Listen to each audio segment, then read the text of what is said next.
Federal government inaugurates infrastructure projects in Ogun State, promises 3 more critical road reconstruction under tax credit scheme.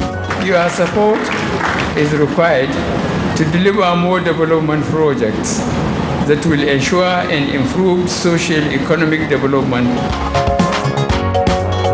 with a view to enable it to meet its mandate and attain the expectations of Nigeria Police Force and Nigerians in general.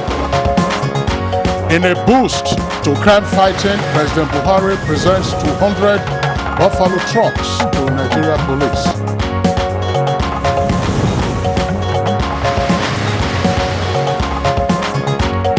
Secretary to the Government of the Federation inaugurates 23-man governing board of EFCC.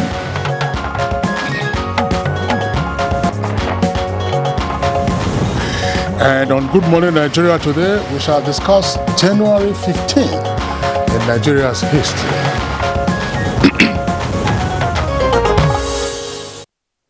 Robert Hedlund once said, a generation which ignores history has no past and no future. Perhaps this aptly informs Nigeria's spirit in preserving and putting to remembering events that shape her history. January the 15th, 1966, could best be described as one of Nigeria's defining moments as destiny came calling, when a group of young army officers overthrew the democratic government in a violent military coup, leaving in its wake the death of the then Prime Minister, Sir Abubakar Tafawa Balewa, the Premier of the defunct Northern Region, that's Alhaji Ahmadu Bello, and others, including the Finance Minister, Chief Festus Okotie-Eboh, Chief Samuel Akintola, the then Premier of the Old Western Region. Of course, Chief Okotie-Eboh was the first Finance Minister of the Federation. Indeed, Kingsley, the coup actors led by Major Chukwuma Kaduna Nzogu, who called themselves revolutionaries, described it as a temporary upheaval to end corruption and ethnic rivalry. But just like a handshake that extends beyond the elbow, the perceived motive snowballed into another insurrection, triggering a counter-coup that plunged Nigeria ultimately into its civil war in the period lasting 3 years from 1967 to 1970. Well, Kingsley, as you know, that chapter of terror opened up a 30-month unrest that saw killings in unprecedented magnitude, resulting in sectional venom and bitterness that have refused to go like a plague. In fact, General Gowon's famous description of the war as one with no victor, no vanquished was an important rhetorical effort to heal the wounds. No question about that, Kirian. Instructively, it was also on the 15th of January, this time around in 1970, that the Civil War formally ended, with Biafra surrendering to the military government led by General Yakubu Gowon. And for 29 years, the military held sway until in 1999, when power returned to a democratically elected government. However, the events of January 15, 1966 remain significant but traumatic, with undeniable effects evident in persistent ethnic animosities and distrust, which continues to shape Nigeria's identity and future. That's right, Kirian, and just to indicate that after the military coup of 1966 and the counter coup, of course, of July the 29th, 1966, the military stayed in office for a period of 13 years until 79, when we had the Second Republic that ultimately also collapsed on the 31st of December 1983. Now, the Nigerian government sets aside January 15th every year as a day to remember the nation's fallen heroes and those who paid the supreme price while serving the country. And that's followed, of course, the adoption of the Armed Forces Remembrance Day. It's been 56 years since the travails and triumphs of that fateful day. Nigeria as a nation still feels the weight and scar of that singular action, and observers have gone ahead to recommend that history and lessons of January 15, 1966 should be carefully harnessed and taught in schools in a manner that will commit our future generations to the actualization of the Nigeria of our dreams. But importantly in the minds of many is how we purge ourselves of the bitterness and address the grievances arising from that unfortunate incident of January 15th, 1966. What are the lessons learnt, knowing full well that a nation must never forget her history in order to build a threshold of legacies that would engineer development and peace? Once again, what are the lessons arising from January 15th, 1966? The questions and more, of course, we will have our guests discussing with us today in our conversation segment of January 15th in Nigeria's history. It's Good Morning Nigeria, reaching you live on a network service of the Nigerian Television Authority. I'm Kingsley Osadolo.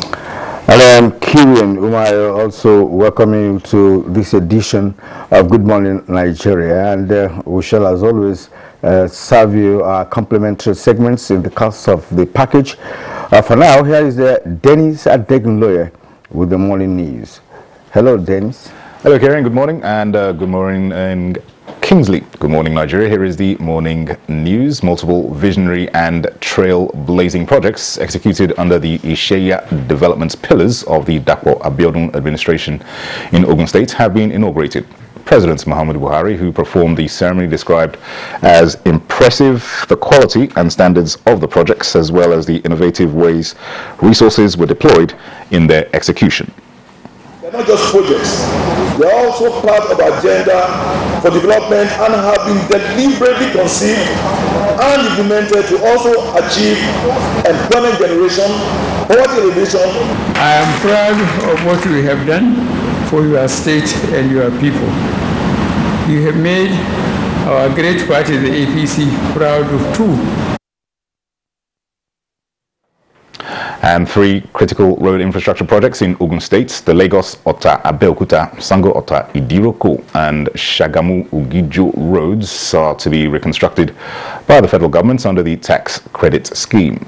President Muhammadu Buhari gave the assurance while addressing the people of Ogun State during his one-day official visit to the state.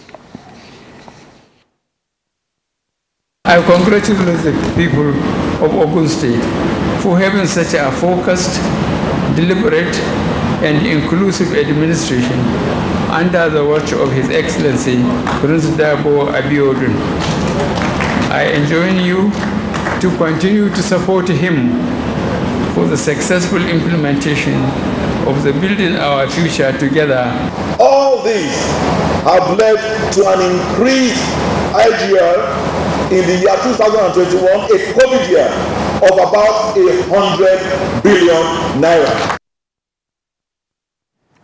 200 Buffalo trucks have joined the fleet of the Nigeria Police Force, and new security gadgets purchased to enhance the performance of personnel in crime fighting.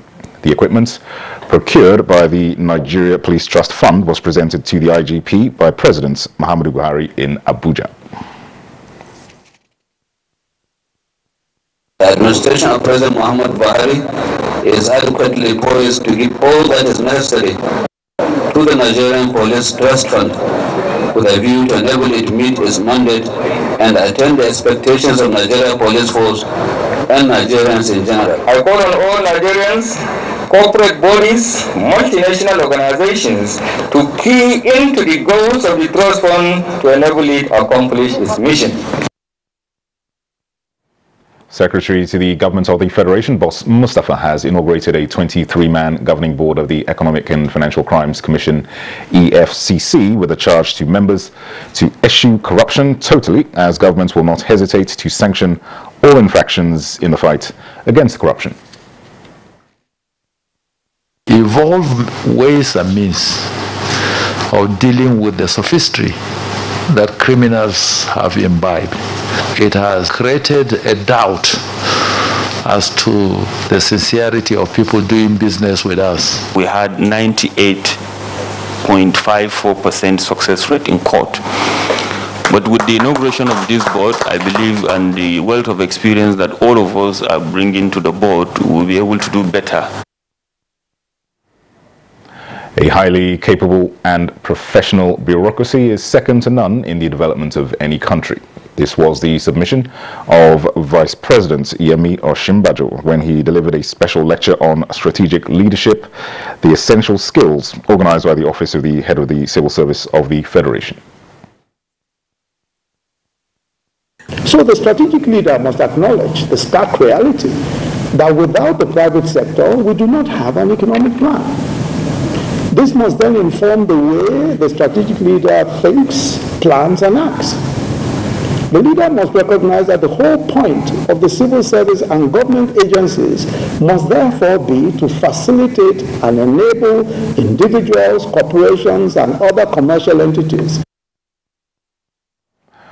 All bilateral cooperations between Nigeria and Namibia, as contained on the platform of the first joint commission held in 1992, are to be activated in the interest of both countries. This was the tone of discussions between Information and Culture Minister Lai Mohammed and the Namibian High Commissioner to Nigeria in Abuja. We have always believed that until every country is independent and liberated in Africa, no country will be safe from colonization. And that informed why Nigeria plays such a role. Because Nigeria also set up the Technical Aid Corps, which regularly sends young professionals to many countries in Africa. The National Primary Healthcare Development Agency and partners have dismissed reports claiming that there is an outbreak of a new polio virus in some states. The agency emphasizes that there is no case of wild polio virus anywhere in the country since the last case in 2016. In a statement, the agency says only 395 cases of circulating mutant poliovirus type 2 caused by immunity gaps in children, poor sanitation, open defecation, and inadequate access to clean drinking water are currently recorded across 27 states and the FCT. The statement adds that Nigeria, in collaboration with donors and development partners, has acquired new tools and resources to ensure that outbreaks are contained through various robust responses using the novel oral polio vaccine NOPV2. The National Primary Healthcare Development Agency assures Nigerians that the agency and partners will continue to conduct surveillance and vaccination campaigns to prevent and contain any possible importation of the wild poliovirus into the country. Well, that's the news for now. Good Morning Nigeria continues shortly after this break with Kieran and Kingsley. Good morning. Digital switchover project, which is commonly referred to as DSO, which entails television channels switching from analog to digital broadcasting. It's one of the biggest projects embarked upon by this administration. Branded as free TV, offers its viewers about 60 digital channels, including sports, music, movies, and news. The federal government has licensed about 23 set-top box manufacturers. 7 of them have self-production, employing several thousands of people. We've made it now compulsory for all stations in Nigeria to only broadcast productions made in Nigeria for products which are produced in Nigeria. Everybody knows the secret to good cooking is that special ingredient. The mothers know it. But does this new generation know it? Let's find out. Mothers, daughters, are you ready? Yeah! Let the cooking begin. Erisco tomato paste. Now we get home, now we get love, now we get children. We spice the world with a meal so great and so healthy. You know we've got your back. Oh, with Erisco, Rigico, Nagico. Ladies and gentlemen, food is ready. Food of love. Tomato paste. Hi, tomato paste. Good food for the body.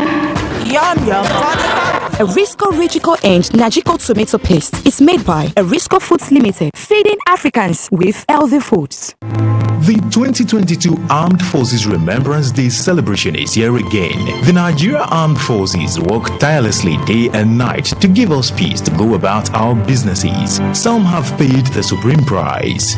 Should we forget the families and loved ones they left behind? No. I am therefore privileged to honor these veterans who devoted most of their lives, active lives, to securing the nation and the world at large. So, let's support the Nigerian Armed Forces and their families, corporate organizations, government agencies, parastatals, and individuals. Let's show our love and support for our armed forces. They are our heroes. Buy the Armed Forces Remembrance Emblem and donate into the Armed Forces Remembrance Emblem Appeal account. We love you, and your labor and sacrifice will not be in vain for spilling your blood for us to live. The 157-kilometer Lagos-Ibadan Railway is the first double-track standard gauge railway to be built in West Africa. The Mobolaji Johnson train station is a masterpiece, an infrastructure that is gradually becoming an iconic building in Lagos State. The modern facilities put the station on a world map of train stations. Likewise, other new train stations across the country built to world-class standards. The train and its convenience is indeed an admirable effort, with commendations from Nigerians. This is a station that we have to commend the federal government for putting a beautiful face, empowering us in Lagos State, not only in economic and political arena. I can say that I'm really impressed with the infrastructures in place. Kudos to the Minister of Transportation, kudos to the federal government. Truly, good things are coming out of Nigeria, and the federal government is deserving of all the applause. The counsel of our fathers. I believe we have fought one civil war too many in this country. So those who experience it will run away from it. Nigerian youths, let's build our nation together.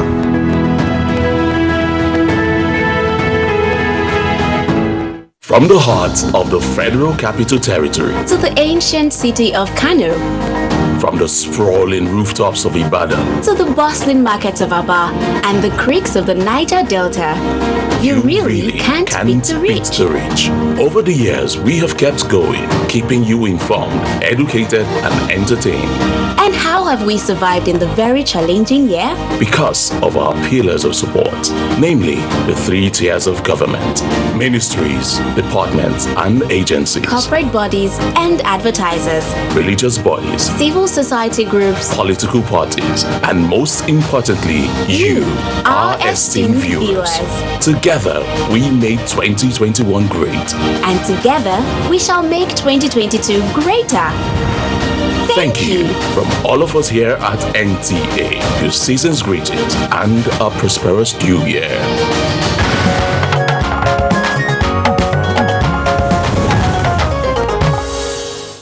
The program is Good Morning Nigeria. Now let's talk business. The Association of Bureau de Change Operators of Nigeria has called on the Central Bank of Nigeria, CBN, to remove restrictive controls that make it difficult for Bureau de Change operators to compete for the $20 billion inflow in the unofficial forex market. Let's now join Aleka Obanache Arwa for details. This is coming as it laments the rising import bill of the country, urging the federal government to deploy measures to tackle the challenge, given its grave implication for the Naira exchange rates. The association stated this in its quarterly economic review report for the fourth quarter of 2021, noting that the stoppage of dollar sales to Bureau de Change by the Central Bank of Nigeria has triggered a period of reformation and realization of potentials. These potentials, Association of Bureau de Change Operators of Nigeria noted, included the estimated $20 billion annual inflow in the unofficial forex market, which far exceeded the annual dollar cash sales to bureau de change by Central Bank of Nigeria. Meanwhile, daily reserve movements reveals that Nigeria's external reserve has reached $40.5 billion, but however, marginally declined by $11 million when compared to its closing balance as at the last day in 2021, which was pegged at $40.52 billion. The reserve had gained $5.99 billion in October, following a $2.76 million gain in September 2021 as a result of the $4 billion Euro bond secured by the federal government and the $3.4 billion International Monetary Fund IMF Special Drawing Rights Facility. However, in November, it started decline as a result of heightened demand for school fees, travel, and other import needs, but soon regained an upward trajectory the first week in January 2022. Analysts say foreign inflows are paramount for sustained foreign exchange liquidity over the medium terms, in line with expectation that accretion to the reserve will be weak given that crude oil production levels remain quite low. With business news, Alika Oponachi, Arua. Thank you very much, Alika, for the business package, and good morning, Nigeria. Coming up next is Newspaper Review.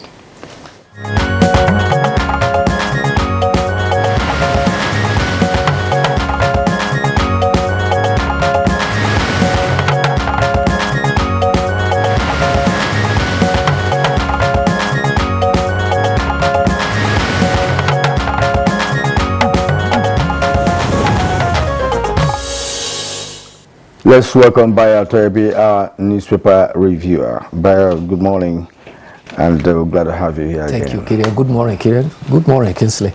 Good morning, Nigeria. All right. Now, let's start off with the Daily Sun newspaper. The Daily Sun newspaper. Federal government talks tough on corruption, vows no infraction will go unpunished, inaugurates EFCC board.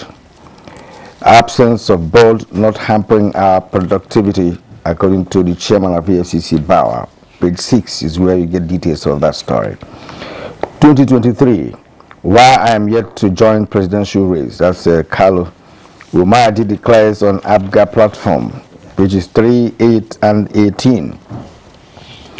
Buhari pays condolence visit to Shonekon's family, inaugurates projects in Ogun State, pages 7 and 27 of the Sun newspaper. Ex-AGF writes Malami, SGF, DSS, others demands non-interference in ex-NIA DG's court proceedings.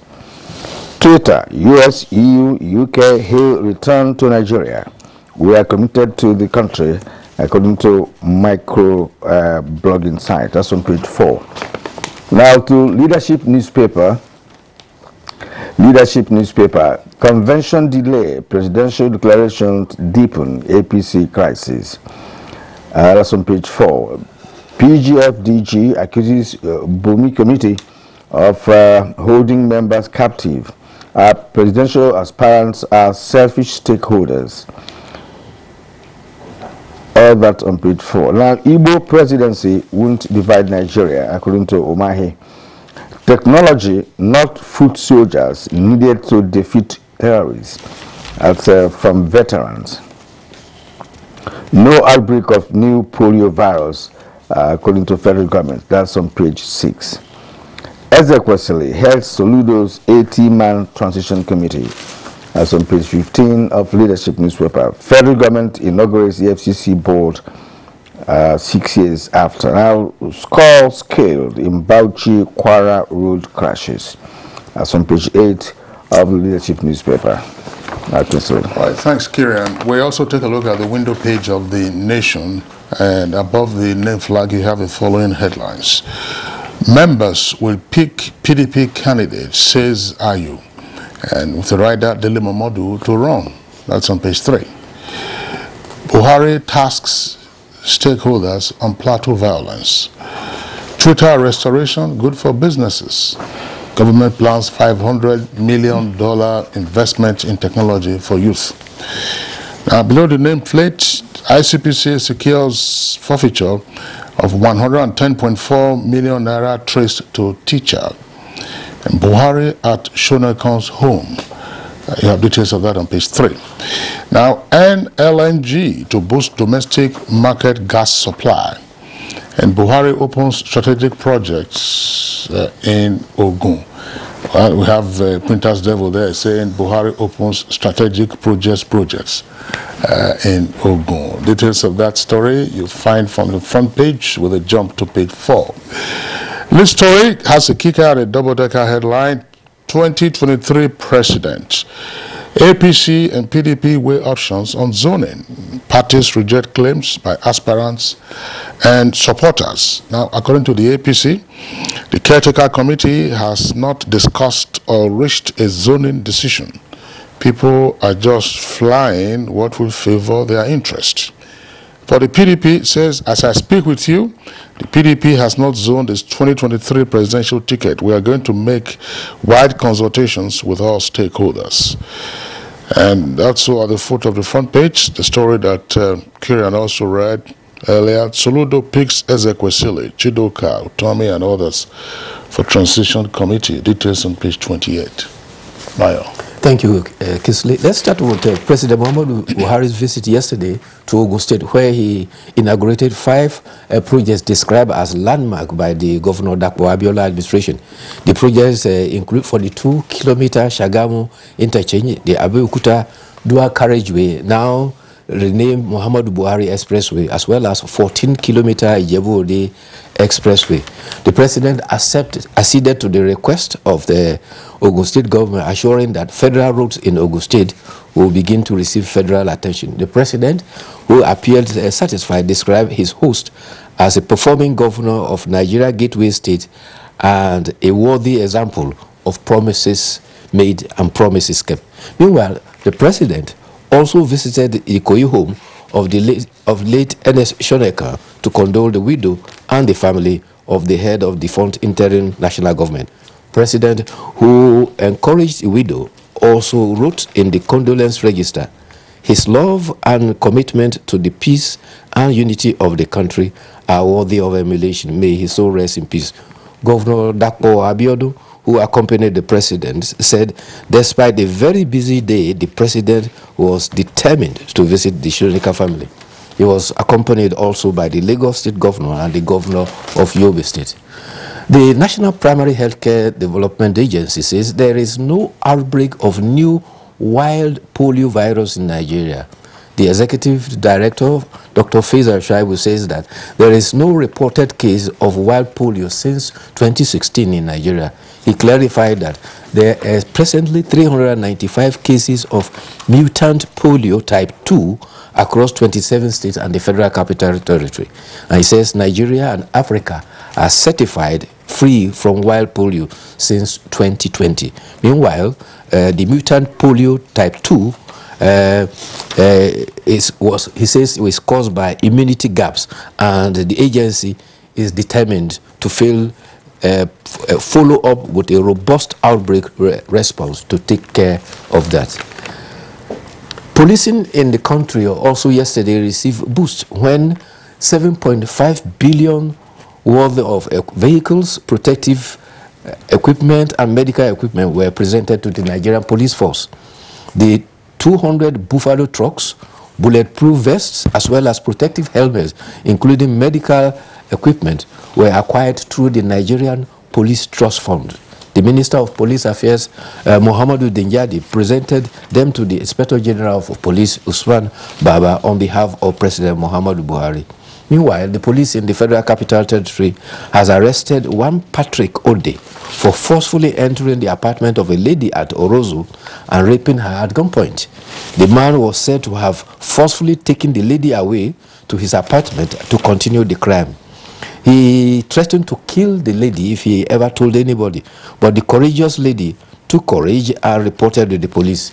The police swooped on his residence when they found him sleeping. They searched through his house. They found he has hidden a pistol loaded with live ammunition in a cooking pot in his kitchen. The police is believed to be, says that he's been told to be a leader of a cult group that has been tormenting terrorists in the community in Orozo area for about 3 years. There is a similar guy described as Mosquito who's been terrorizing people in Lugbe axis in the Federal Capital Territory too. Going to football now, host Cameroon registered 4-0 defeat of Ethiopia to consolidate their qualification to come among the 16 that will eventually qualify to continue from the quarterfinals. Cameroon captain Vincent Abubakar has now registered 4 goals. He is now the lead goal scorer on the chart. But West African teams have been registering wins. Nigeria beat Egypt. Senegal defeated Zimbabwe. Guinea beat Malawi. Sierra Leone held Algeria to a draw, while only Morocco succeeded in beating Ghana. All the matches ended 1-0. Tunisia also lost 1-0 to Mali in a match that referee took inexplicable decisions. Twice he ended the match before regulation time, in the 85th minute and the 89th minute. But the Confederation of African Football has upheld Mali's 1-0 victory in spite of Tunisia's protestations. Meanwhile, the Super Eagles camp was rejuvenated with Omero, who was injured during the match with the Pharaohs of Egypt, returning to training. Super Eagles will take on Sudan on Saturday, where Egypt is to play Guinea-Bissau. There are 2 issues that I would like us to touch on very briefly. The Buffalo trucks that were delivered to the Nigeria police, where are the trucks made? I haven't heard that in the story. Yes, there's no information about that. And so that would also lead us to the question, if the trucks are made in Nigeria, fantastic. That would be further validation of I made in Nigeria. Yes, patronizing made in Nigeria goods. I made in Nigeria. But if the trucks were not made in Nigeria, then questions have to persist as to why we could not find local manufacturers for those trucks. There's a company in Ogun State that manufactures armored vehicles in Ogun State, and of course Innoson is very well known. There are other manufacturers, whether assembly or otherwise. I just thought at that point, yes, that will encourage our own domestic industry. Precisely. Create jobs, that's what it does. And then, of course, the companies are enabled, to expand their businesses. And of course, employ more Nigerians, that's the point. Well, we don't know where it's made of, where it's made, but all the same, you have made a very good observation there, because if those trucks were purchased, outside Nigeria, for me, that's a minus, Another thing should be maintenance of those vehicles. Usually, when you see police vehicles around, you'll be very worried about those vehicles. But there has been improvement of recent. There was a last set that were donated by Dangote. Those sets of cars are still looking at least presentable. But the level of maintenance has to improve, because if you have facilities, vehicular facilities, and they are not properly maintained, they will soon go out of use. That's right. Now, towards the end of last year, we discussed matters around the efficiency of the police on account of the new boost that they got in terms of their allowances and all that. And where you are seated now is where retired AIG Felix Obaudu sat. Felix Obaudu is a regular guest on Good Morning Nigeria. And he made a point that mechanical workshops in various police commands are not functioning. And if they are functioning, probably just a few of them are functioning. So the first responsibility, if they haven't taken care of that, is for the Police Trust Fund, since they are the suppliers of these vehicles, to be sure that those critical elements of maintenance are available, and then you hire the right persons. If you say you are recruiting 100,000 policemen, how many skilled hands amongst them are you hiring? It's not everybody that needs to be carrying a gun all over the place. Yes. And the Buffalo vehicles that have been supplied, I think ideally when you have such contractual agreements, there must be backup spare parts for a period of the contract agreement. That's right. Well, that will go a long way in sustaining. We may not know the details of the contract, but the right point made is that the police authorities should have a department dedicated to maintenance of whatever equipment or vehicle that they use. That is what is obtainable elsewhere globally. That's right. The last issue, of course, has to do with the transition committee set up by the governor-elect of Anambra. 80-man transition committee headed by Ezekwesili. I mean, when I read the story yesterday, I was wondering. I mean, so assuming it were a president-elect, you're going to have 2,000 persons. The simple question is, what are you doing with an 80-person transition committee? I think it's unwieldy in the first instance. There are all kinds of ideas. You could have requested for memoranda, pieces of advice or aid memoir from some of these persons whom you have put on the transition committee. But more critically in our politics, when you take a look at the membership of this transition committee, how many of the, if I may use the expression loosely, the real owners of the politics of Anambra are on the transition committee, those who made your election possible.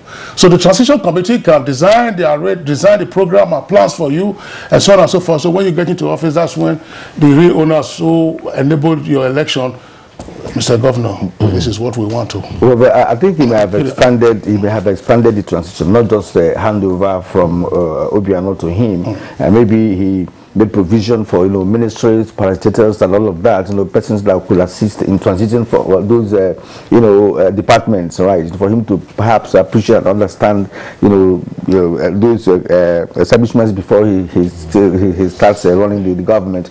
It may not necessarily be transition in terms of handover alone. It could have expanded to other aspects of governance. That's why you have handover notes. Okay. Did you see the local government chairman that appointed about 18 special assistants? All right, all right.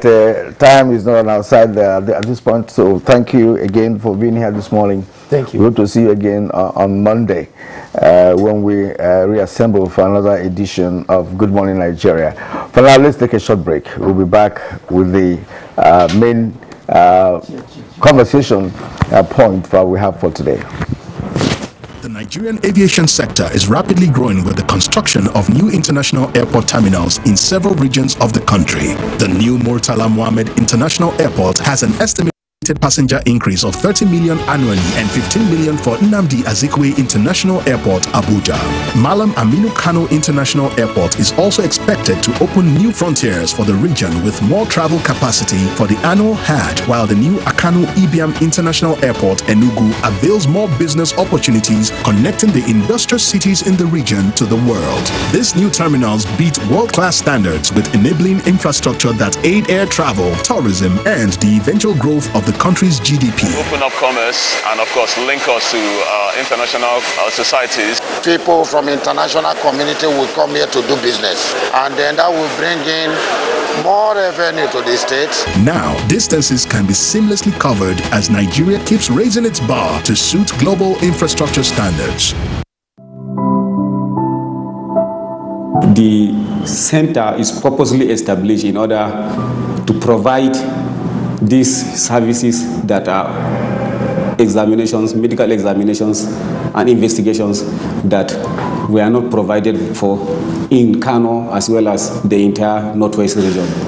It's equipped with modern technological equipment in terms of radiological services. We have MRI 1.5 Tesla, we have digital X-ray as well as 4D ultrasound equipment. The importance of the center cannot be overemphasized. Just within 1 year, the center attended to thousands and numerous patients as well as medical examinations. NKDC is established in order also to provide these healthcare facilities at a discounted price. This message is from the Federal Ministry of Information and Culture. The Council of Our Fathers. I will urge and advise our younger generation to use talent and brain to sort out problems, not arms. Nigerian youths let's build our nation together.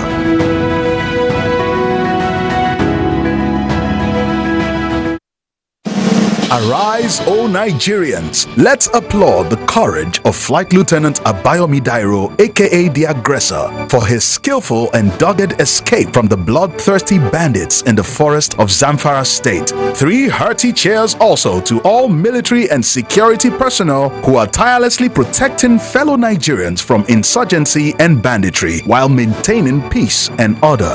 Nigerians are proud of Abayomi Dairo and all our gallant men and women in uniform for sacrificing so much to keep us safe.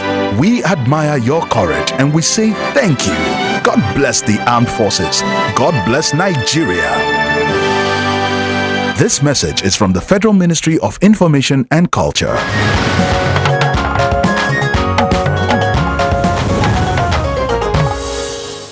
All right, thank you for staying with us on Good Morning Nigeria. As a prompt for our conversation on January 15 in Nigeria's history, let's take this program report put together by Ekene Ndulue.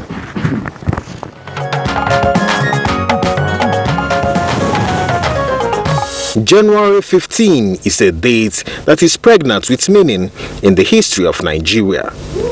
A date that inadvertently changed the political landscape of the country. It was on this date in 1966 that Nigeria woke up to the reality of a coup d'etat that claimed the lives of the then Prime Minister Abubakar Tafawa Balewa alongside other senior politicians. Although the coup conspirators led by Chukwuma Kaduna Nzogwu were arrested, this marked the beginning of military incursion in Nigerian politics, with General Johnson Aguiyi Ironsi taking charge as the first military head of state. 6 months later, a counter-coup, masterminded by Lieutenant Colonel Murtala Mohammed, was carried out, claiming the life of the first military head of state, General Johnson Aguiyi Ironsi, and his host, Lieutenant Colonel Adekunle Fajuyi. Upon the termination of Ironsi's government, Lieutenant Colonel Yakubu Gowon was appointed head of state by the July 1966 coup plotters. The coup and counter-coup of 1966 snowballed into a lot of events that led to the 30-month Nigerian Civil War. Between January 15, 1966 and May 29, 1999, the army held power in Nigeria without interruption, apart from a short-lived return to democracy between 1979 to 1983. Although civilian rule finally returned in 1999 and has continued unabated for 23 years now, the events of January 15, 1966 and the civil war that ensued from that have continued to haunt the country.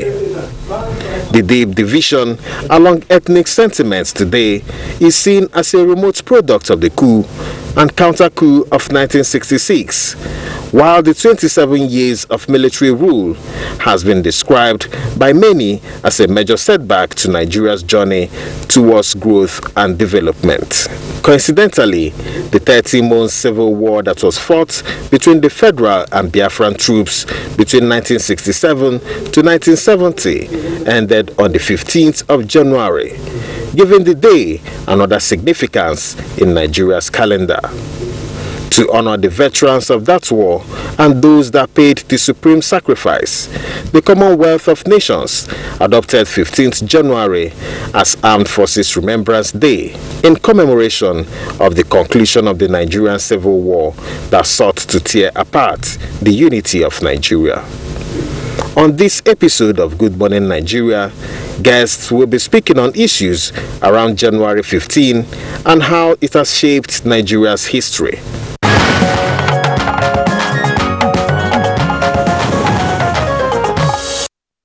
Many thanks, Ekene Ndulue, for that elaborate background report and conversation this morning. We have guests with us here in the studios and another guest joining us via Zoom. First, let's welcome the Special Advisor to the President on Media and Publicity, Mr. Femi Adesina. Femi, delighted to have you this morning. Thank you. Good morning.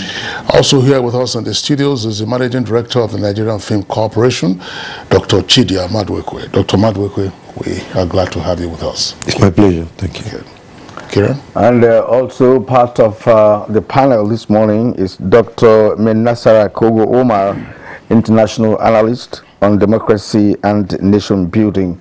Welcome to the program. It's always my pleasure to be here to contribute to develop the nation. And we have via Zoom from Kaduna, Professor Kabir Mato, a political scientist. We are glad to have you, sir. Join us again on this edition of Good Morning Nigeria. Yeah, thank you very much. Good morning, Kiran. Good morning, Nigeria. Okay, thank you, Professor Kabir Mato. We might as well begin with you, since you are with us via Zoom. When Nigeria gained independence on the 1st of October 1960 and became a republic exactly 3 years later, the country had out a lot of hope and promise, not just for its citizens, but also for the rest of the black world. But some argue that the events of January 15th, 1966 altered the nation's destiny, which we're still grappling with over half a century later. Professor Kabir Mato, what is your take on this perspective? Thank you very much. That's their view. I don't see it as such. But what is very important is that January 15th, 1966 fundamentally marks the beginning of military incursion into the body politics of this country. We recall that at that material time, it was the fashion throughout, emerging nations in Africa. Coup took place in the Congo, it took place in Ghana, and a few more other places. So it became a fashion more or less by young military officers, hungry for political power to move in and topple elected civilian administration. Fundamentally, the 1966 coup in January, in my view, as many other people would agree, was unnecessary. Apart from the fact that it was unnecessary, it marked a very dark beginning, I will say also, as far as the political history as well as the sociology of the entire Nigerian nation is concerned. This is perhaps as a result of the manner in which the rest of the nation were viewed, or the sectional nature in which the principal actors in that particular military purge, reflected. It wasn't a national military affair. It was more or less a conspiracy of very few young military officers, primarily of southeastern Nigerian extraction, that participated in the purge. So whatever the sincerity of purpose might be, or whatever any analyst in a later day will try to portray it, the fact that it didn't reflect, the character of coups that we see happen subsequently in Nigeria and in other parts of Africa, actually gave it that ethnic coloration, which in my view is partly responsible for this deep-heated national tension that we face in form of regionalism, cutthroat competition for access to not just power, but even economic power, material resources, and so on and so forth. It gave birth to the idea that whenever Nigerian elites are competing for any space, be it economic or social, the first primary matter that comes in is the issue of where he or she is coming from. This is not also disregarding the fact that the issue of regionalism and ethnicity could be said to have, being in this country even during colonial rule, soon after the amalgamation, leading to that. But primarily, I think the seed of political instability in this country and aggressive ethnicity was, prompted by the January 15th, 1966 coup. Professor Karu, it is indeed an aberration, for irresponsible for a group of officers to take over leadership of any country, not just Nigeria. But then the grievances of the coup leaders at that time was alleged corruption among public officials. And till today, corruption has become endemic in our system. Now, what does this say about Nigeria and Nigerians, especially those who are in the political arena? Well, you know, Kiran, corruption has become a lazy lexicon that every Nigerian military official that desire to, you know, intervene in the affairs of governance will bring up. Military men said corruption, you know, cited corruption as the reason for taking over, even during when a military government was in power. So, and if we take a historical view of the allegations of corruption as profiled by Nzegu Kaduna and his team in 1966 January, we will find that it was more or less, you know, a kite that was simply flown all over the place in order to secure legitimacy. The level of corruption that you know, was said to have taken place between 1960 and 1966, in my view, was a child's play and wasn't significant enough to have caused, you know, the destruction of the political system that took place. But it is always obvious that whenever soldiers desire to take over power from either civilians or to wrestle power from themselves, the major issue that will attract national attention and even international sympathy has always been the issue of corruption. So corruption wasn't really it. And, you know, like Professor Sam Aluko would say, you don't completely isolate corruption from you know, the general political economy of every human society. The tragedy is when corruption becomes so endemic and unfriendly and therefore impacts negatively on the ways of lives of you know, the citizens of any particular nation. So to have cited corruption as a reason for the January 15th, 1966, in my view, was merely you know, a kind of you know, propaganda tool or an alibi that the coup plotters, you know, deployed in order to win the national, you know, sentiment and sympathy, which substantially, you know, did not actually get, you know, the desired, you know, objective that it was intended to achieve. Yes, we have been battling with corruption. We are still battling with corruption in Nigeria, but since when?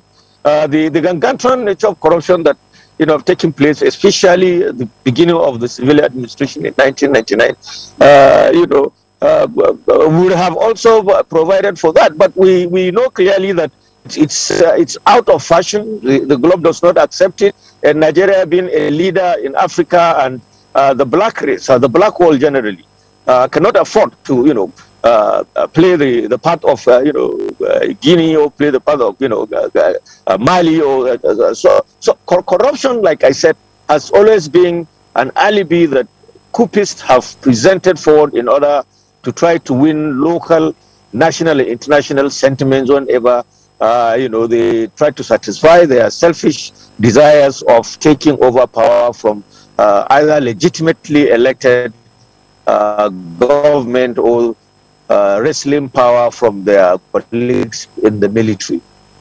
All right, Professor Kabir Mato, thank you very much. We'll return to you later on in the course of the conversation. Now, gentlemen, back to the studios here in Abuja. Now, the other alibi that the five majors advanced for seizing power or staging the coup on the 15th of January 1966 had to do with political violence in the country, arising first from the regional elections and then later on the federal elections. But we are now using the benefit of hindsight to evaluate the events of that season. Femi Adesina, was June 15, 1966 a mistake? That's a big one. If it was a mistake, it's already part of our national experience. And if it truly was a mistake, we should learn from it, or we should have learned from it. But I'd like to add something to what Professor Kabir Mato said, that coup emphasized ethnic division in Nigeria. Like I have said at Sofora, when people talk of a divided nation, I tell them Nigeria had always been divided. Always. right from 1914 when we were forcefully coupled together as a country, we had always been divided. The fissures may be more emphasized at particular times, more than at other times, but this country had always been divided. And the nature of the killings that happened in the 1966 coup, both the one in January and the reprisal one, even further emphasized the division in the country. So, in the light of all that, yes, we can say it was a mistake. The reasons adduced, corruption, later violence after the elections, everything would, with the benefit of hindsight now, amount to a mistake. Because if the country and its politicians had been allowed to make their mistakes and learn from it, then we would not have gone the route we went, where we had military rule for more than about 3 decades. Now I need to emphasize, military rule in itself was not entirely a disadvantage, because we saw some development under the military that we didn't even see in subsequent civilian administrations. We have very, very germane developmental issues in this country done by the military. So we couldn't say that it was all entirely zero. But then I believe that if the civilian leadership had been left to make its mistakes and learn from it and correct it, Nigeria would have been better off than what eventually happened to this country. All right, let's bring in Dr. Mena Sarakogo Omar here. Of course, you've listened to the 2 speakers. Yes. Point to the fact that the coup of 1966 was actually unnecessary, right? And of course, what actually followed in terms of the counter coup and then civil war and then other military interregnums along the line of our development trajectory as a nation. What's your take? Yes, first of all, what we are talking about, January 15th, let me remind us that it is a kola nut of 3 parts. January 15th, the originality of it was the First World War. After the First World War, precisely on the 11th of November 1919, the Allied forces met together with Germany at Versailles in France and signed an armistice. In other words, declaration that there was no winner of the World War in the interest of embracing peace collectively. And then it was agreed that that particular date should be celebrated as a World Peace Day in commemoration of the gallant soldiers that fought. And you remember Nigerian soldiers were repatriated and joined along with the Commonwealth forces who fought the Nazi forces against Adolf Hitler.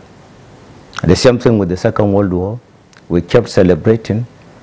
And then some events that happened immediately before the independence should be taken into cognizance before arriving at 15th of January. 1903 we had elections, but the most fundamental was the 1950-57 House of Representatives election, where the election turned out to be a reflection of Nigeria's context. The North had seats of representation.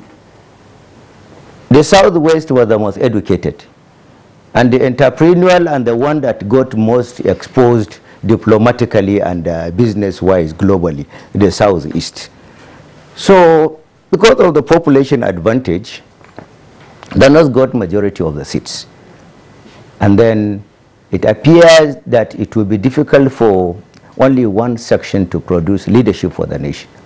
Hence, the, what do you call it, the joining of forces by NCNC and NPC. Dr. Nnamdi Azikiwe and Ahmadu Bello's party. And then in 1959, at the parliamentary election, they got majority and hence set to form the government. Now, prior to that time, Queen Elizabeth visited Nigeria. Blueprints were set by these regional blocks on how to advance themselves. It was projected by 1980, each of these blocks, working assiduously, will collectively make Nigeria a superpower.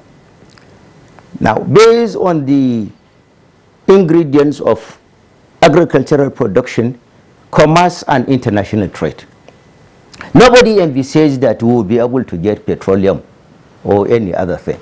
In 1959, we discovered petroleum. That changed the dynamics of that particular blueprint, because the blueprint was not based on the expectation of any money from petroleum. And immediately we gained that one. Election had been conducted. The NCNC and NPC alliance produced the government. Then rivalry began to come in. Majority of those politicians from the area non-producing the oil. And then another mistake came when we became Republican in 1963. The 1963 Constitution resides the discretion of the regional blocks to have ownership of their resources and then give residue to the federal umbrella for the maintenance of the federation. Now that brought about a lot of animosity. You are not producing anything, but you are having the largest cut of the meat. And that wrangling continued, which culminated into, now before then, upon gaining independence in 1960, we now decided that we will not be toying along the line of the Commonwealth of Nations. Then we now decided to be celebrating December 11th. Upon the overthrow of the first regime, civilian government, January 15, 1966, in order to honor and commemorate the statesmen, 23 high-level politicians were assassinated. In order to remember them, we said, okay, we will be commemorating them along with those Commonwealth soldiers that went for the World War. And then we now adopted January 15th. But immediately after then, so many events happened. Crisis grew up in protest against the military overthrow. It was orchestrated actually to be a national kind of military sanitization, but it ended up to be one-sided. Some people didn't carry out the assignment given to them. It ended up to be one-sided and then continued acrimony up to 29th of July, after which we now gain another military overthrow, and then there it becomes history because it culminated into a fresh problem that led into so many problems. Some members of the armed forces said, I would not be loyal to so-so person because of so-so reason. And then it erupted into kind of problems. Efforts to solve the problem at Ghana, Aburi precisely, failed. And then we culminated into 30-month civil war with the loss of over 3 million innocent Nigerians. Doctor, uselessly. With this historical background yes. that you are giving us, yes. All those events, did they justify the 1966 coup?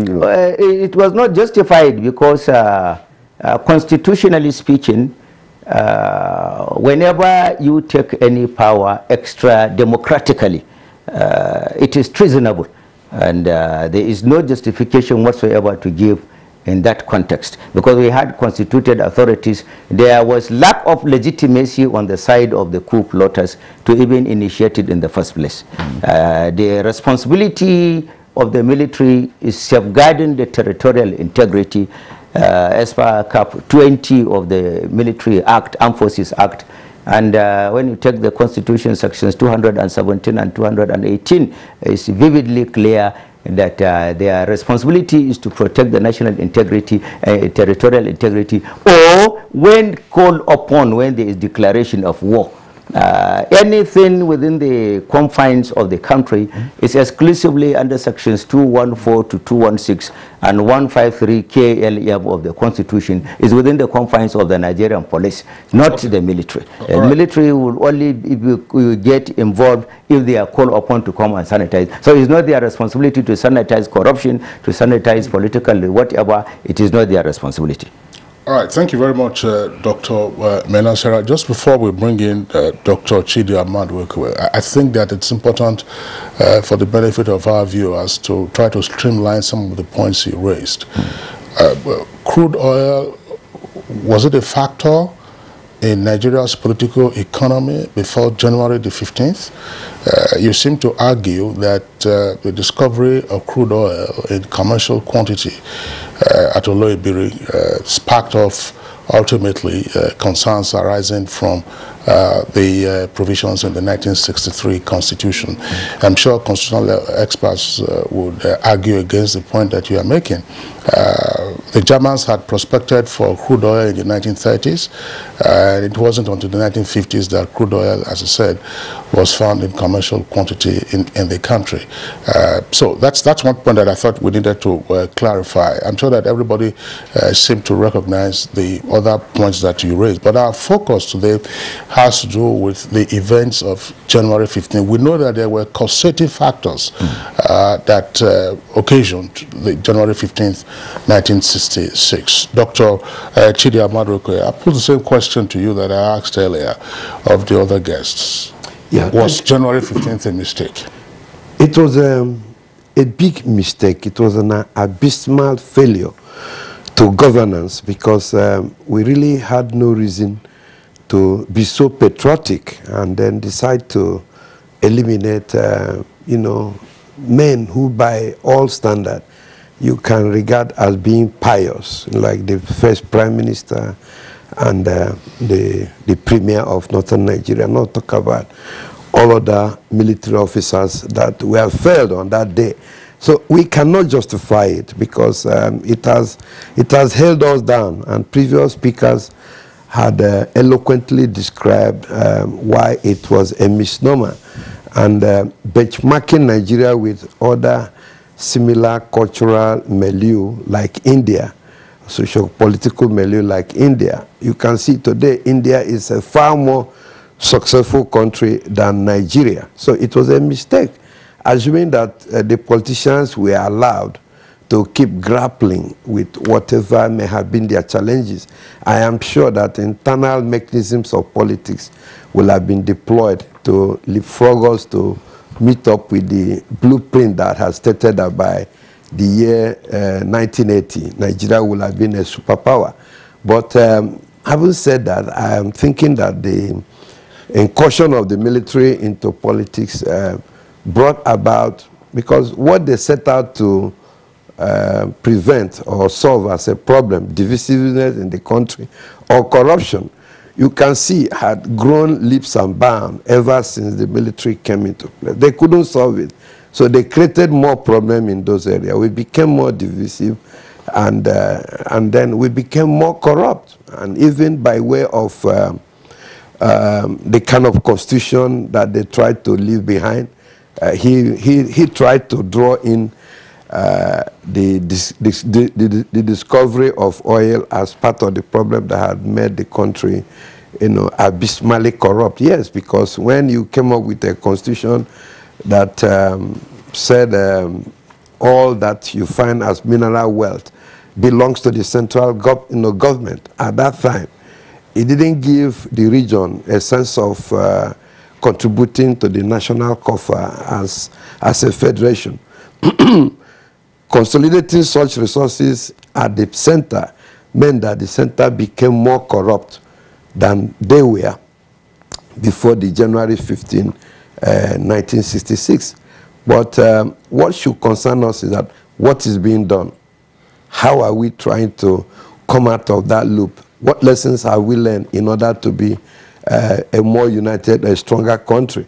Well, you will agree with me that as part of the coup, subsequent government were scared of coup, and therefore they did not give much to development of our kinetic ability.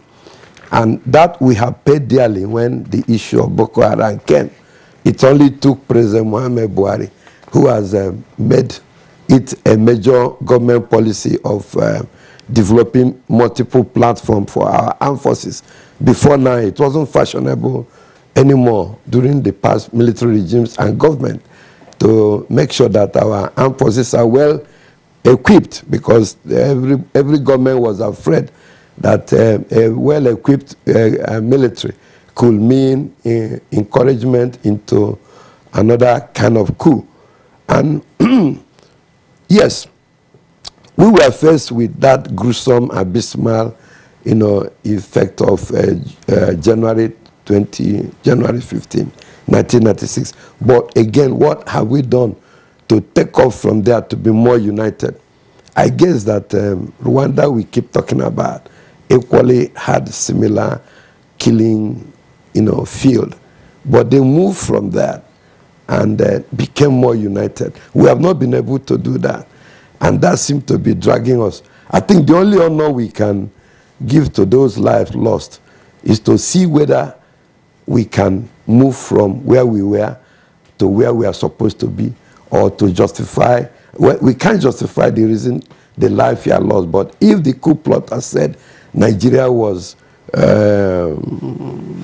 corrupt, Nigeria was divided or divisive, and we are now more divisive than January 15, 1996. 1966. Then, 1966. Then I think we are not doing great, and we must ask ourselves the question, what do we need to do so that at least when we talk about January 15, 1966, we can look at lessons learned and how we have tried, because we must build this nation. We don't have a better option. The mistakes have been made. There's no doubt about that. We can't justify it. But my concern is that, are we learning the lesson? What are we doing to move forward? Okay, that's exactly part of the question I'd like to put to Professor Kabir Matu. But let's just lay a little background. All right, we have lost that connection. We'll now return to Femi Adesina. Now, the effect of military incursion in governance in Nigeria is still being felt, because after the 1966 coup, we still had other military interregnums, meaning that no lessons was learned at that period of time. But even today, in a democratic setting in Nigeria, we are still being led by ex-military men. Right, so I don't know, is this still the effect of the military coups we've had in the country, or is it that, ordinary civilians did not have the wherewithal, to take up the mantle of leadership? I know we've had people like Goodluck Jonathan, Yar'Adua, who are non-military personnel, but we're still grappling with this military, incursion in terms of even the language, even in a lexicon, we still apply military terminologies and what have you. So, what lessons have you learned from this, Femi Adesina? Well, thank you. I think language, the lexicon you spoke about, is reducing, is vanishing. You still have vestiges of it. But if a country that is 62 was led for almost 30 years by an institution that was not democratic, it is inexorable that the vestiges of that leadership will be there for a long time. You have a generation that never knew what democracy was in Nigeria. It is now that the younger ones know what democracy is. But you had a certain age bracket that didn't know what it was to exist and live under democracy.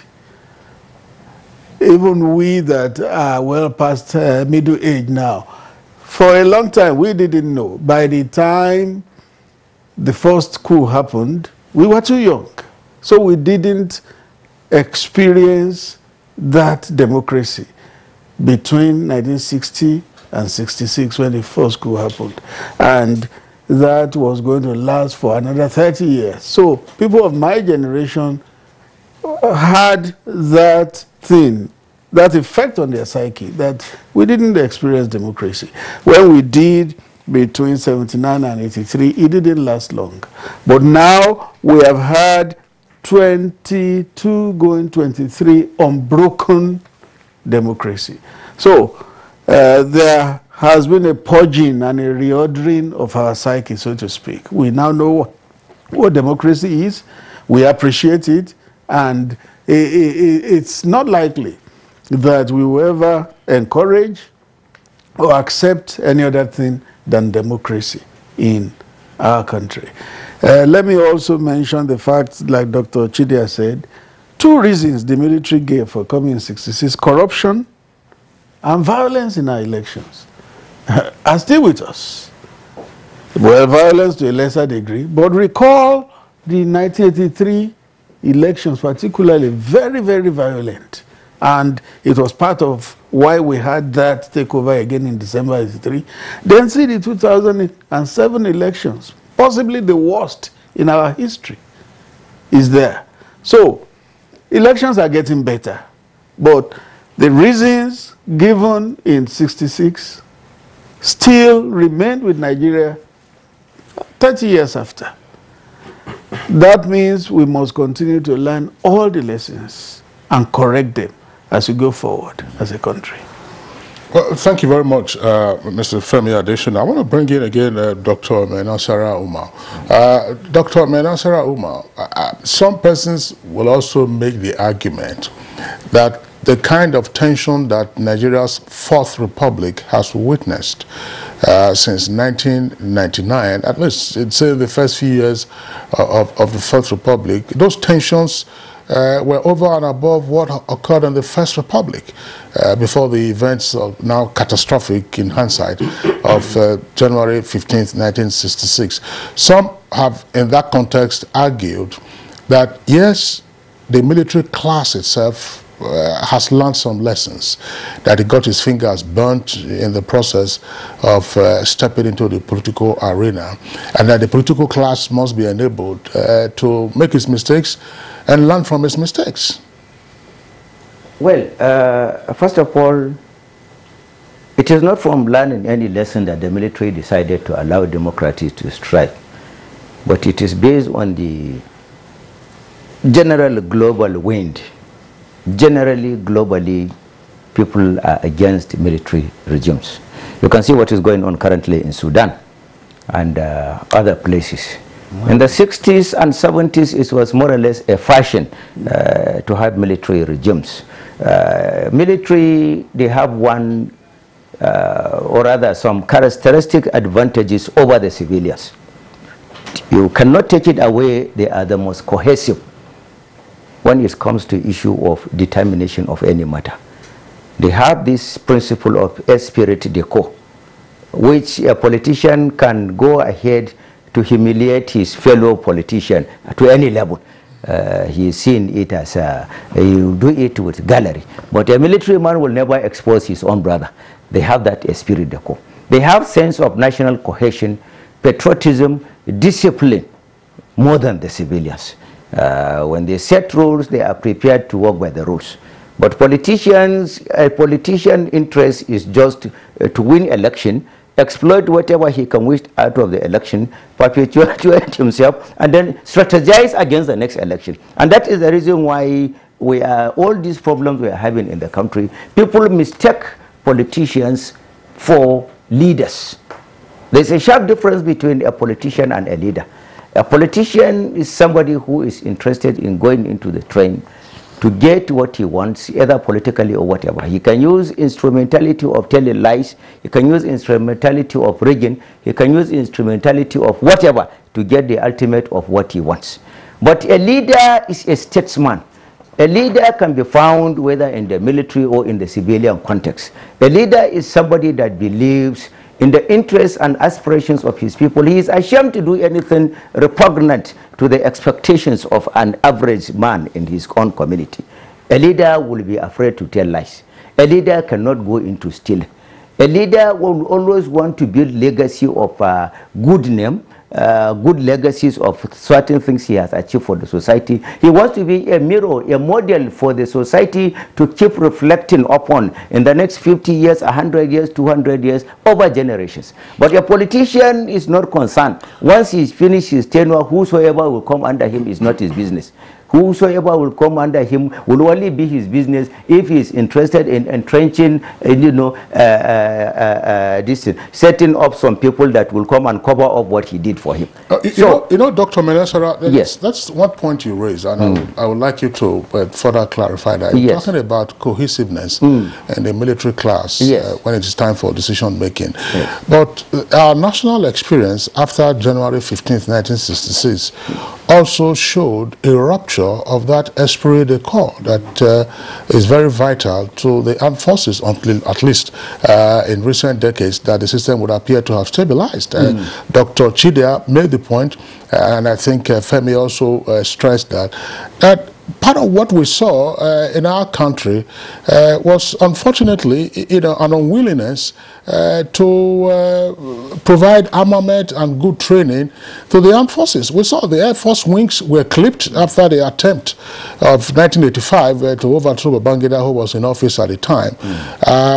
And military officers didn't hide the fact that their careers were perpetually in jeopardy because they were never sure how the cowboys amongst them were going to react or respond in any eventuality. Yes, it's because some of the military officers decided to turn out to be surrogates of politicians. It's the infection by the politicians that infiltrated into that aspect of the military. You remember after the first coup, what followed was the Civil War. At the end, when it ended, January 15, 1970, they used a wise counseling to describe that there was no winner, no vanquished. And then they came with various policies of national integration, and you take it, you give it to their credence. All the entrenched infrastructure, greater number of them, were entrenched by the military for the nation.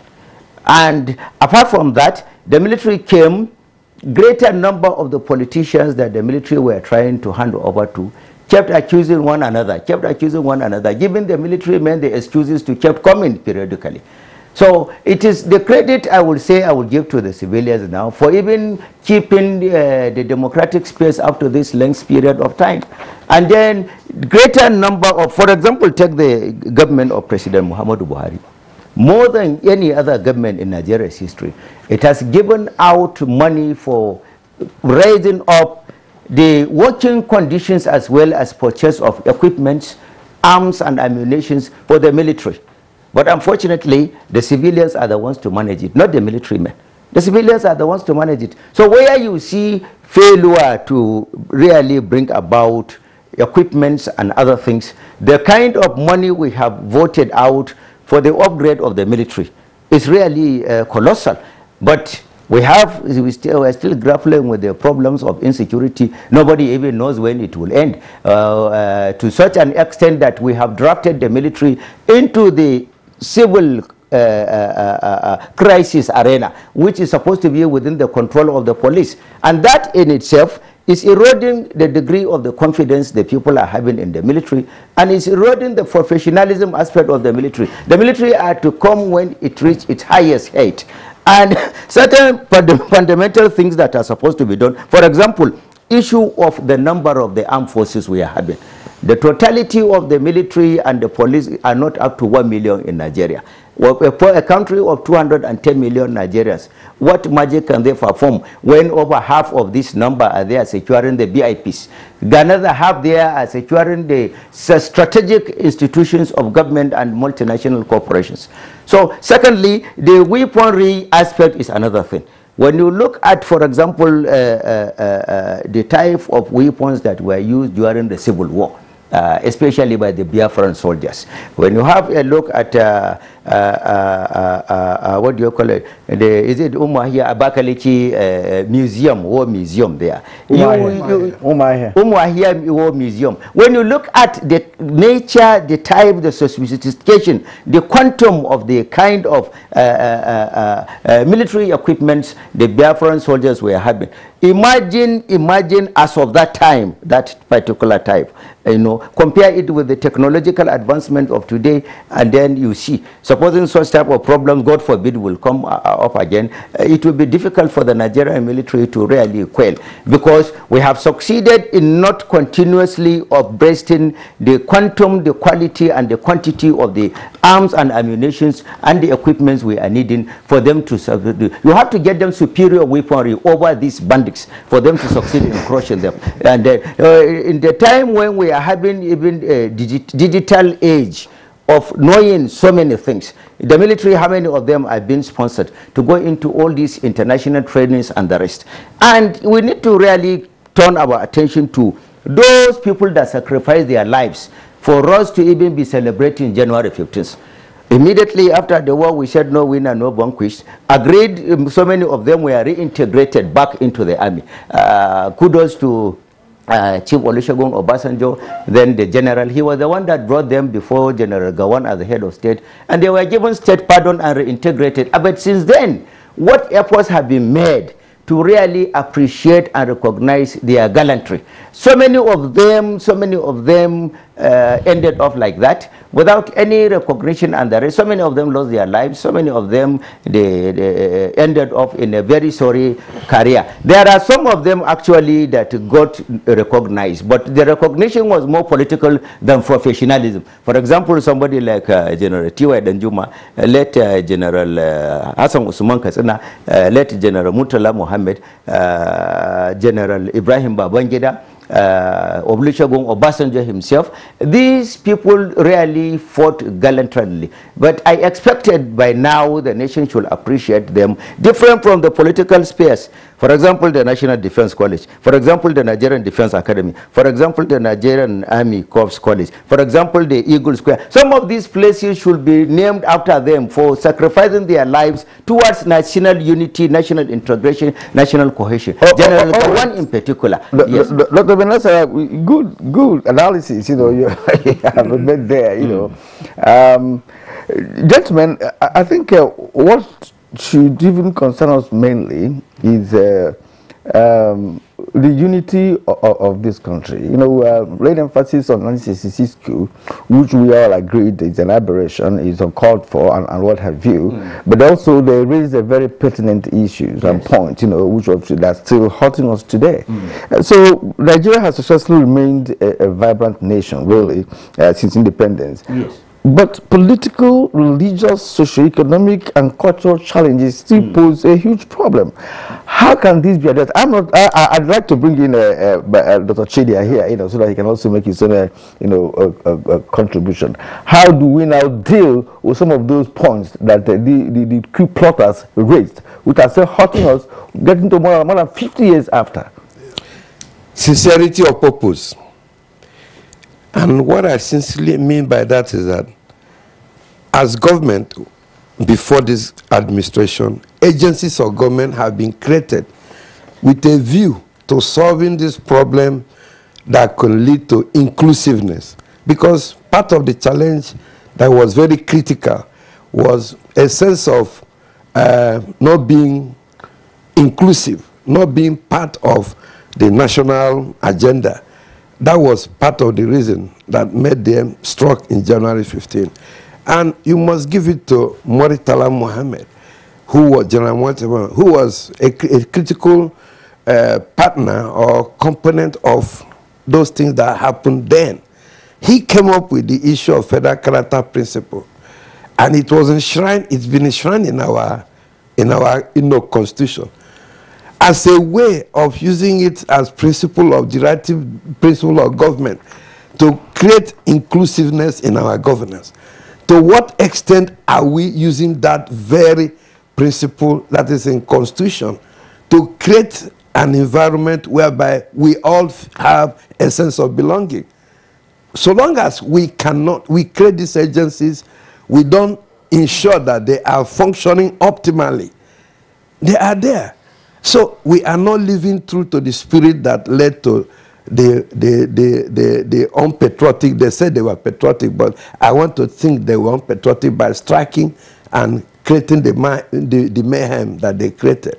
So we look at it that way. The corruption we are all talking about, it was about 5%. But now, I don't know whether we are still talking about... They said 10% at the time. I mean, 10%. They refer to them as 10%. 10% at that time. So I don't know what percent where we are now. So you find out that, again, if we could make sure that these funds of government as appropriated are utilized. If it's to build the railway, you find the railway working, like we now have the railway working. If it's to do the road, you find that the roads are being made as we find them now. But not when the funds are appropriated, the establishment will not be operational. And so the corruption becomes more and more deep-rooted. So I am grateful that we are doing something in the area of equipping the military under this very present administration. I think those are the responsive things that we need to do so that we can learn the lessons and then move away from just analyzing this thing and leaving it to be the way it is. All right, thank you very much, Dr. Chidia, and the other guests who are still with us for this conversation. We're taking a short break now. When we return, we continue.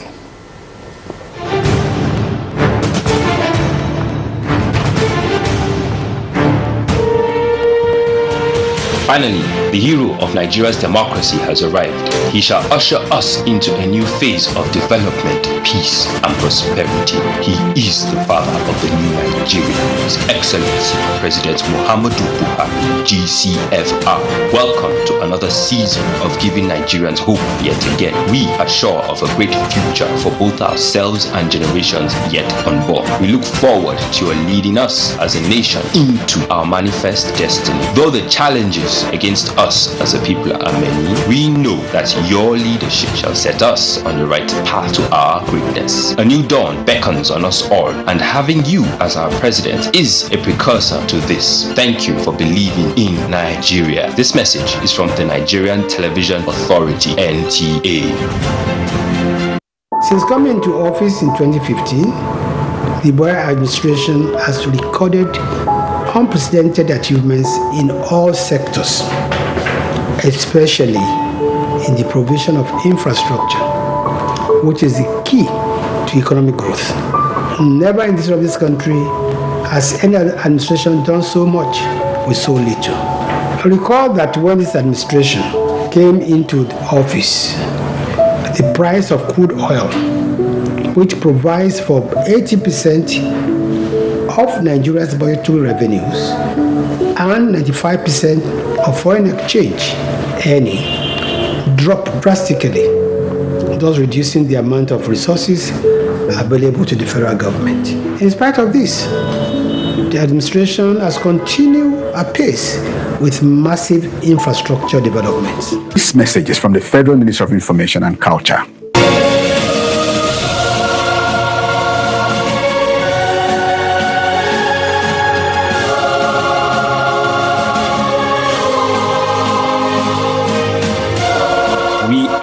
Nigerians. Against all odds, we shall and must remain united. We may have our challenges, our problems, and setbacks. However, together we shall overcome them all. What doesn't break us shall make us stronger. This is the mindset that shall bring peace, progress, and prosperity to our beloved country. Do not let tribal and religious sentiments govern how you think, act, or feel. Don't be influenced by those who want to destroy our precious national unity. Everybody who's a Nigerian is your brother and your sister. This is the mindset of the new Nigeria. It is also the mindset that we must all adopt. Let us support each other in creating the Nigeria of our dreams. This message is from the Nigerian Television Authority, NTA.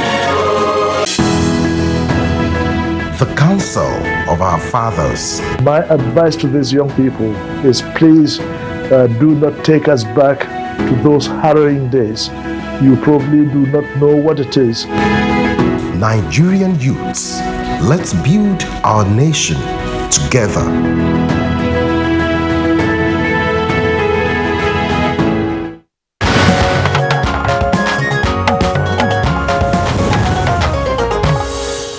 All right, you are welcome back, and it's still Good Morning Nigeria live on Africa's largest television network, the Nigerian Television Authority. We still have our three guests With us in the Abuja headquarters studios, and Professor Kabir Mato scrambling to get his Zoom connection back to us. If he does, of course, we'll bring him back into the conversation. Gentlemen, it is obvious that after the counter-coup of 1966 and during the administration of General Yakubu Gowon, there were a number of measures that were taken with the intention of integrating the country and then dealing with those ethnic fissures and divisions that we always had, as well as the ethnic politics, of course, of the First Republic. One of those key things had to do with the NYSC scheme.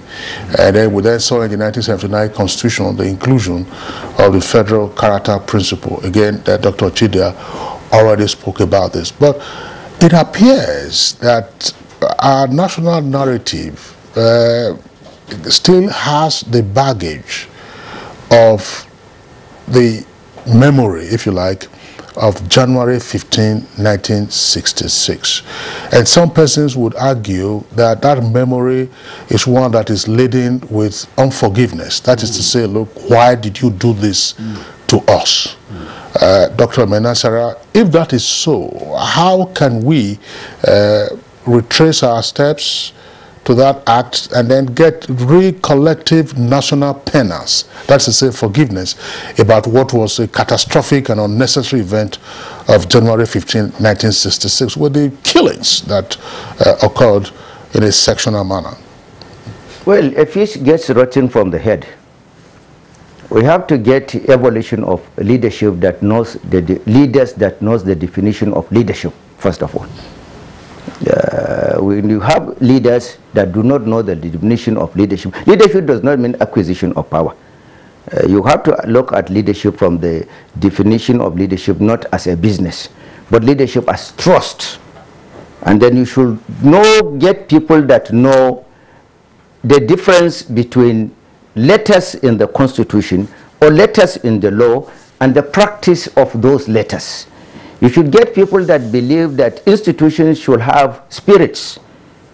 The meaning, the true intendment and meaning of any institution should be there. We are having all the finest assembly of laws, regulations, theoretically and paradoxically in our Constitution. When you take sections 1, sections 2, section 3, sections 14, especially subsections 3, 4, and 5, Section 17, especially subsections 1, 2, and 3, Section 18, Sections 21, 22, and 23 of the Constitution of the Federal Republic of Nigeria, it is practically impossible for you to govern this country without social justice, equity, and natural fairness. But that is theoretically. If you don't have a leader that knows that leadership is a trust, that believes that he is responsible to account for every minute, every second of his leadership to somebody who is the supreme deity. If you don't have somebody that believes in that, somebody that believes he is just an emperor, whatever he does is all right, then you will have problems. We have institutions that will be fighting these type of things. For example, if we take section 15, subsection 5 of the Constitution, it says, these are the exact words: the state shall fight all forms of corrupt practices and abuse of power. The state means every component from the president down to a messenger must fight all forms of corrupt practices and abuse of power. Then when you take sections 21 and 22 of the Constitution, that talks about 21 and 23, that talks about our national ethics, respect to constituted authorities, respect to whatever the government has set up, respect to your elders and community leaders.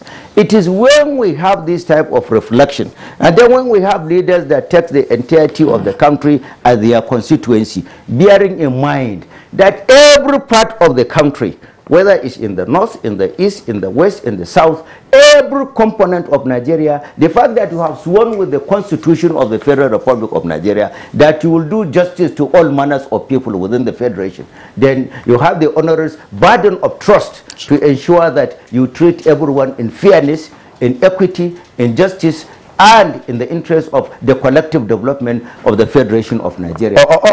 Absence of or deficit of these type of leaders in our polity that is still making this serious gap between the expectations after the January 15, 1966 and the present day development of Nigeria. Thank you indeed. There are a few words, that you apply, fairness, equity, inclusiveness, and what have you. But let me just take us a little bit back, because after the 1966 coup, yes, right, General General Aguiyi took over power, yes, and brought about unitary government in this country for the first time in the history of the nation. And it does appear that even after we've had the Constitution, 79 Constitution, and all of that, it still was guided based on unitary arrangement, which has brought us today to this central kind of government. Today, all states across the federation come to Abuja on monthly basis for federal allocation, and what have you. Yes. Now, people talked about the devolution of power, that it is lacking. Yes. So does it mean that our own type of democracy, it's entirely different from what's obtainable elsewhere? Because everything is centralized. It's still part of the outcome of 1966 coup and what have you. It has lingered. It has also affected governance in Nigerian political system. I want to bring it from an additional here. Is there really need for devolution of powers with respect to, more empowering the subnationals, so that the federal government does not have a very huge burden of trying to see if it can get fairness, if it can get inclusivity and the equity among Nigerians? Thank you. Dr. Chidera spoke about inclusiveness, which is very good. That will come from government, particularly at the federal. But beyond inclusiveness, another thing is purging of ourselves of suspicion. Oh, this is one country where we can suspect one another. If there is a statement today announcing appointments, the first thing the average Nigerian will do is, how many are from my region? How many are from my state? How many does the other region have? It's a problem. It's a problem. I recall one day the president gave me a name to announce for a major position. And then I asked him, I said, Mr. President, the person that was removed from this position is from this region. Why didn't you take a successor from that region? The president said, if a search had been conducted and somebody has been thrown up as the best for that position, and I now reject him because of where he comes from and because of his religion, then God will ask me eventually. That is his own mind. But the country is not ready for that. There is too much suspicion in this country. We need to purge ourselves of it. And until we purge ourselves of ethnic, religion, language, and all that, Nigeria will not move beyond where we are. It's a major problem for the country. Inclusiveness is good. That will come from government in terms of appointment, in terms of those they bring to work with them to do certain things. Let there be military promotions today. The first thing we will look at, I as a Yoruba man, I will say, how many Yoruba officers are there? Not knowing that, not recognizing that it's a professional force, and you just have to promote based on competence and capacity. The next question they will ask is, are you saying that there are no competent people in my own area? It's a major problem for Nigeria, and until we purge ourselves of it, Nigeria will find it difficult to go beyond where we are. Coming to your question directly, devolution of power to the subnationals is very important, because it is one way to ensure inclusiveness we are talking about, and it is another way to reduce this national suspicion when you devolve more powers to the subnationals, believing that those there are closer to the people and they will do social justice. So if that happens, yes, Nigeria is on the way forward. Femi, thank you very much. I know that, of course, the tension between through federalism and unitarism, which Decree 34 brought about in 1966 following the coup, is one that we continue to grapple with. We recognize that we can't possibly exhaust all the ramifications of this conversation today, so it's something that we may have to return to. But I would like Dr. Chidera to again take several steps back to that event of January 15, 1966. All the suspicion that we talk about today, the fear of domination, and more importantly, the, if you like, the lingering unforgiveness about the sectional killings of prominent leaders. I mean, for the benefit of the younger ones who may not have known about this, the Prime Minister of the country at the time, Tafawa Balewa, his lifeless body was discovered along the old Lagos-Abeokuta road. And that discovery was made and reported by Chief Segun Oshoba, one of Nigeria's very prominent journalists. Okotiebo, Festus Okotiebo Omimiejo, who was then Minister of Finance, was butchered. And of course, Sir Ahmadu Bello was killed in Kaduna. So people continue to say, look, why did you do this to us? And there's that lingering suspicion that you must pay for this, that we have not, why we have created NYSC schemes, we have created federal character, but as I asked earlier, there appears to be no national penance to say, look, fine, we will take this out of our national consciousness and move forward. Not necessarily hitting up again what occurred on July 29, 1966, which was a counter coup that was even more bloody than the first coup. Yeah, I totally agree with you, and that's why I earlier on made mention of Rwanda and even South Africa with regards to the Truth Commission. A time has to just come for us to sit together and say, I have wronged you. It wasn't the best. It cannot be justified. And if you even leapfrog to the present, you can see that part of the crisis we're having in Nigeria today in different communities, in different geopolitical zones, seems to, take a certain inkling to that kind of January coup and counter coup.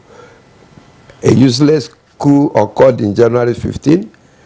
A more useless coup came up in July 1969, which July 29th, 1966. Which they said was a rematch.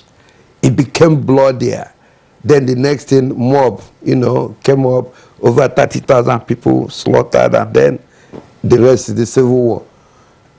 You find out that in Plateau State, where I am, a community will be attacked. Maybe 10 people will be killed. The next time you find a reprisal will occur, 100 people will be killed. You find out that it goes on in a circle. We don't have the peace. We don't have an end to it. So we must come to terms with ourselves and say, hey, that is not the way to go. It cannot bring any solution. There is no rematch that can make me undo the earlier pain you had caused on me. So if we can move towards that, if government talking with maybe traditional rulers or state government can say, as a nation, this is 2022, can we set up a process of national reconciliation? No more at the level of religious heads, meeting and all that, but see it as a national process that can be driven in a more deep-rooted manner so that we can solve this problem. Otherwise, this permissiveness will remain, that I am not wanted, or my people are neglected, or despite everything being done, we will refuse to see that, things are being done right. Roads, infrastructure are being developed to our region, and yet we are not even appreciating it because we have decided to draw blank. So I think that going forward, effort has been made in the past, but I don't think is good enough. We can do better. We can copy from other nation states, like again and say Rwanda. However, the route they used to come to where they are, I don't think it's out of place for us to attempt it. I think there was a truth commission under President Obasanjo, but I don't think it was that far-reaching. I am looking at something that can be more far-reaching. I think that can help. It can help to heal the injury. So really, when you talk about far-reaching, I think some attempts have been made at national reconciliation at different occasions, but it's not deep-rooted, as you rightly pointed out. And it is even difficult to get it deep-rooted, especially now we have younger generation of Nigerians who believe in what they want to believe. If my region did not produce a president, then we're not part of Nigeria. And again, some regions could say, look, it doesn't really matter. For you to provide a president for this country, you have to work for it. It's not a matter of good. If you look at the social media and see the kind of comments that young Nigerians are making, you understand that, look, the 1966 coup and its aftermath, people have not really, felt the impact, in terms of learning lessons from it. Now, for the last question, Dr. Menasra Kogo Omar, what can be done in this direction? Dr. Chidera mentioned the issue of a national reconciliation. Should that be a more deep-rooted national reconciliation program or package that could permeate the different generations of Nigerians, the young, the middle age, and of course the elderly? Well, I don't advocate for any meeting. Nigeria has passed the level for meetings. We have various of assembly of reports. Implementation has become difficult. The number one thing is entrenched quality leadership. One of those things is avoidance of nepotism. For example, after the 1966 January 15th coup, the nation was under caretakership in the hands of Orizo Umwafo. He handed over to Thompson Agui Ironsi, the same tribe. That was the first problem we got. Nepotism. Agui Ironsi was the most senior military officer. I am coming. That was it. But there are times in the annals of history, for one consideration or the other, that one was jettisoned. There are many examples to give. There is no time for that. That is number one. So avoidance of nepotism, entrenched faithfulness in Nigeria. Check every component of Nigeria as your own constituency, believing that you are answerable to God for every component of Nigeria, not only the human beings, including the animals, the trees, and the environment. You are going to be accountable for that.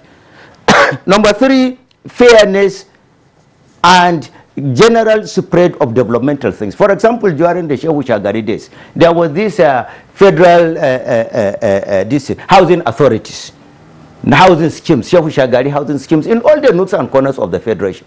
There was this river basins in all the nooks and corners of the federation. Therefore, it makes every part of the country feel the impact of your governance.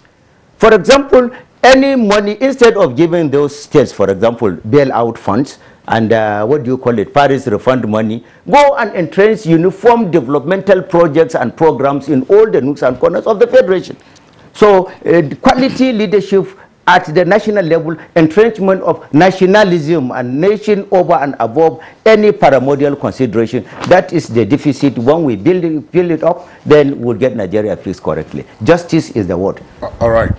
Thank you very much, Dr. Menasra. Gentlemen, we, of course, have to wrap it up at this point. And just to indicate again that the civil war which broke out in 1967 and ended in 1970 was directly linked to the event of January 15th, 1966. Now, at the end of the Civil War, the then military government enunciated what they called the 3 R's, rehabilitation, reconstruction, and reconciliation. We're still dealing with that third leg of reconciliation, which is where the comments by our guests have popped up. We'd like to thank all our guests for being here with us on the program today. Professor Kabir Mato, political analyst via Zoom, made his contributions before we lost him to cyberspace. Professor Mato, thanks a lot. Here in the studios, Femi Adesina, special advisor to the President on Media and Publicity. We appreciate your being around. Dr. Chidera Madwekwe, Managing Director of Nigeria Film Corporation. We thank you for your insights and candor. Also, Dr. Menasera Kogo Umar, international analyst on democracy and nation building. Deep thanks for being with us this morning. May God keep Nigeria united. All right. Okay. And that's Good Morning Nigeria. We're supposed to take 1 or 2 segments, I believe. Segments. Yeah, if we have time for sports. Yeah, if we have sports or foreign, we'll go ahead. Let's take foreign now. The Sudanese police announced that one of its generals had been killed on Thursday in Khartoum while protecting the protesters. Sudan has been plunged into violence since General Abdel Fattah al-Burhan led a coup on 25th October last year. Sudanese security forces fired tear gas at thousands of anti-coup protesters in Khartoum Thursday, reigniting the violence days after the UN-sponsored dialogue. Between the different camps, the UN has been trying to get all the Sudanese actors back to the negotiating table for weeks. The Association of Sudanese Professionals, which played a key role in the anti-Bashir protests, has completely rejected such talks, while the Forces for Freedom and Change, the main civilian political bloc, has demanded guarantees that such a dialogue does not seek to legitimize the new regime born out of the coup. Meanwhile, U.S. President Joe Biden has announced his administration's procurement of 500 million additional rapid COVID-19 tests to better tackle the spread of the Omicron coronavirus variant, which is straining hospitals and overwhelming healthcare workers.